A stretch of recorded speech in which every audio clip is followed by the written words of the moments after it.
I'm Mary Rose, author of The Inquiry Minds Interviews on California Catholic Daily, speaking with Father Joseph Illo, who's pastor of Star of the Sea Parish in San Francisco, about his February 12th blog, San Francisco's Tenderloin. Father Illo's blogs can be found at fatherilloblog.com.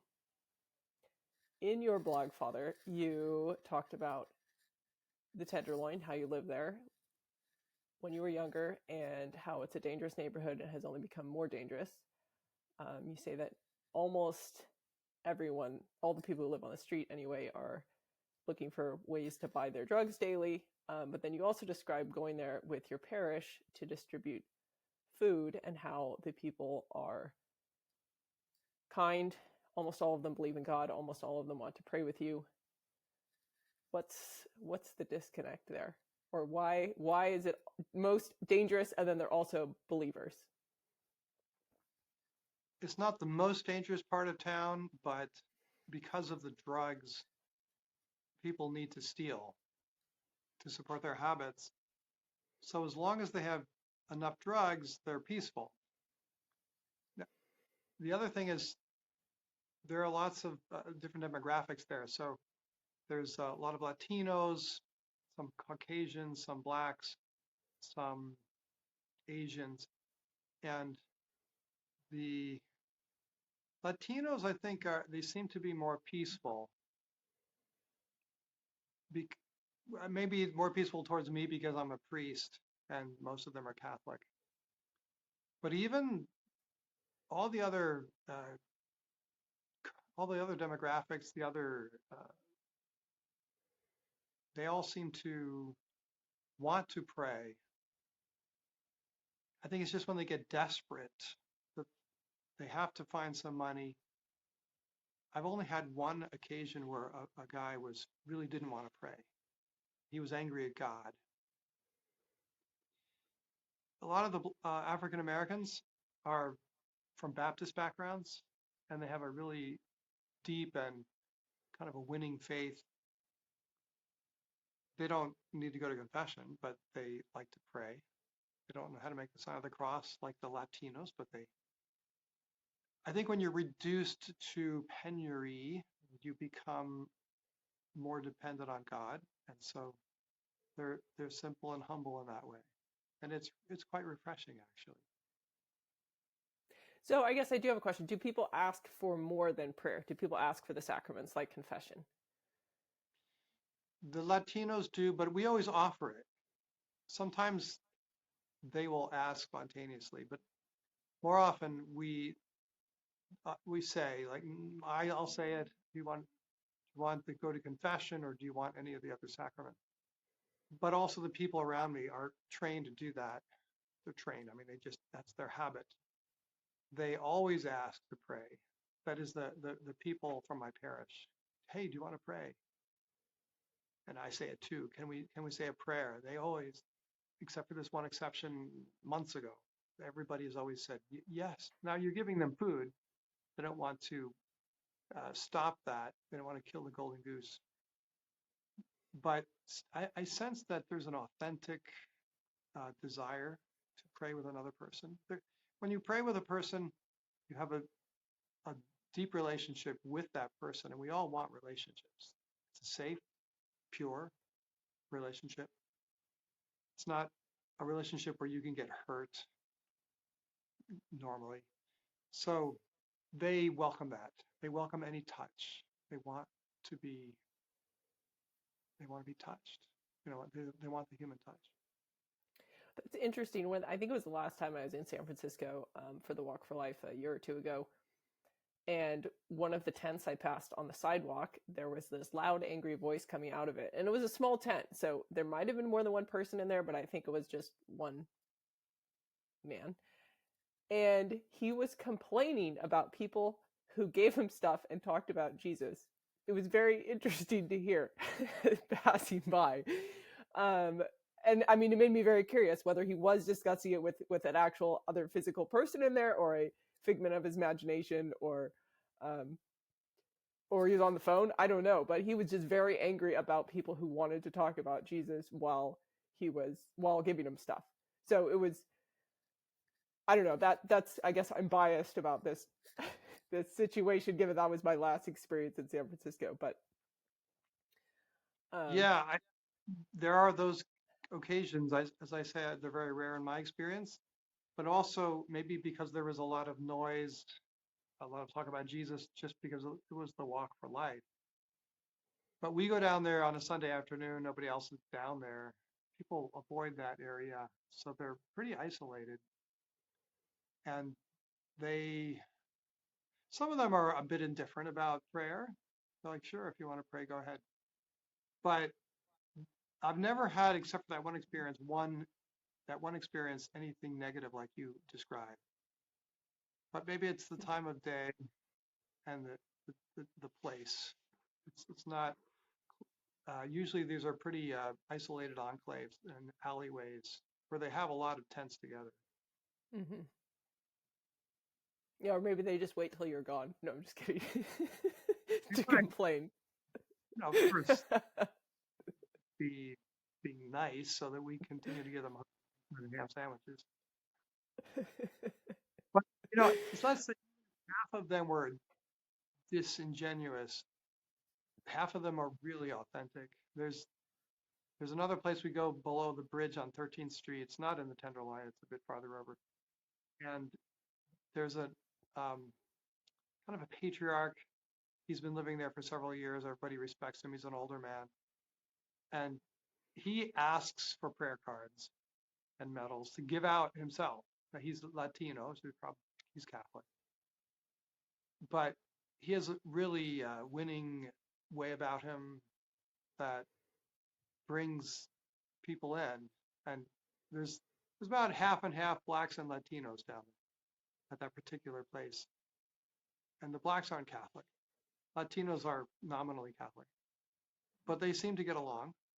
And this patriarch, for example, has a very good relationship with all of the other men down there and the women. It's about 75% men, 25% women in these encampments.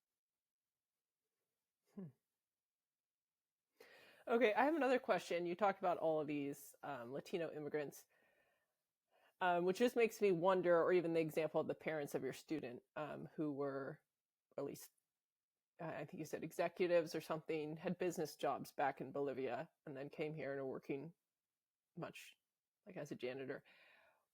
And it makes me wonder about the duty we owe to our countries. Like, is patriotism a virtue, and how much do we owe when you leave your country, and if you're taking skills from that country away? I mean, obviously, I'm a descendant of immigrants too, so I'm not saying immigration is bad across the board. I'm just wondering, what do we owe to our country? And yeah, how much do we owe to our countries with patriotism? Patriotism is a virtue, of course, and God gives us a time and a place on this planet, a locale that we should treasure and be grateful for. This question of the brain drain from third world countries to the United States or Europe has always been a question, maybe more than a problem. Philippines, for example, the people that stay in the Philippines are usually the less professional classes, and we get the doctors, nurses, etc. And it's wonderful. They're wonderful people here, but they send money back to their countries, so they justify that in some way, that they support many families by sending money back, and Latinos do the same thing. I think in this particular family, maybe, I don't know their story too well, but I know a lot of Latino families, they really have no choice. It's either live in abject poverty, perhaps even starve to death, or be shot by a drug cartel, or try to make their way north. And that, the church has always taught, is a right and a duty for families to find a safe and peaceable community to live in. So like the Tenderloin. Go ahead. Like the Tenderloin, I was saying, that doesn't seem, that's a thing. Is that safe? Well, so you start in the Tenderloin, but there are two types of people in the Tenderloin: those who live on the streets and those who live in the apartments. And then even those in the apartments, they're people on welfare, not doing much of anything to improve their lives. And then there are immigrants that are working very hard to improve their lives. I mentioned the Vietnamese families when we lived in the Tenderloin 40 years ago. Vietnamese are very hard workers, strong faith. They're really one of the pillars of any parish. So for them, the Tenderloin is a good place to start. If they could get out of it sooner than later, that would be better. But what makes it dangerous are the people that don't have the energy or the will to go get on with life, and they're bums, they just want somebody else to take care of them. And for what reason? Many of it's mental illness is not their fault, or they just lack willpower, perhaps. Of course, a government that promotes non-working classes to be kind of like serfs of the feudal lord of the government doesn't help. So that's a problem, especially in San Francisco, where apparently they give drugs and needles to people that ask. Yeah.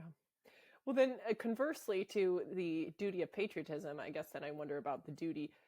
I mean, I wouldn't think a country as a non-person has duties. I mean, but would you say a country like the United States has a duty to be charitable, or is that a duty of the individuals, the citizens of the country, to be charitable to others?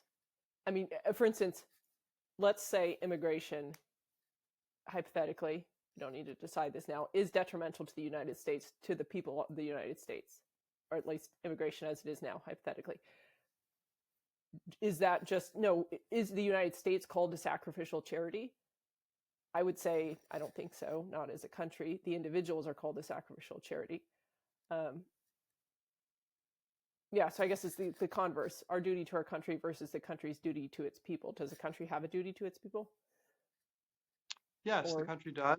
Because the country is the amalgam of its citizens.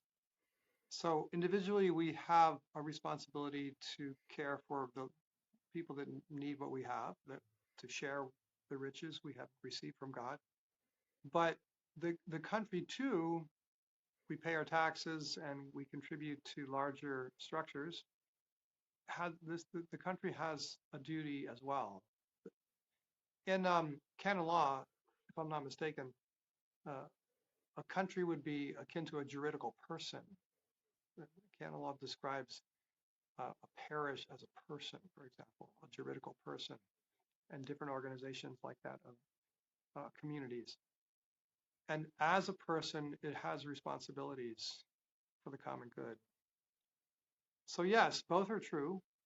The problem is the balance. When the state becomes too invasive and controlling and absolves individuals of their charitable duties, then we become lazy.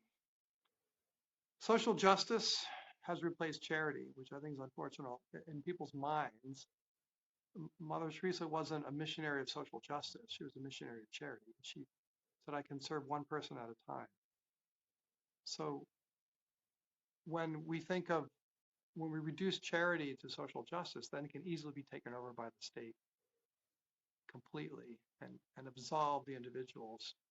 I pay my taxes, that's my charity. No, your charity, as Mother Teresa said, was to touch the poor, to talk with them, to be a loving person-to-person encounter with them. So, go ahead.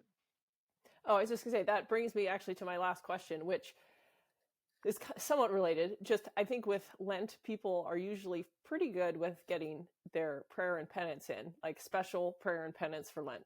Almsgiving, I think, is a little more difficult for people to do, specifically Lenten. I mean, people will give charitably throughout the year, especially the end of the year, but do you have any ideas for how people can better go about living out almsgiving during Lent?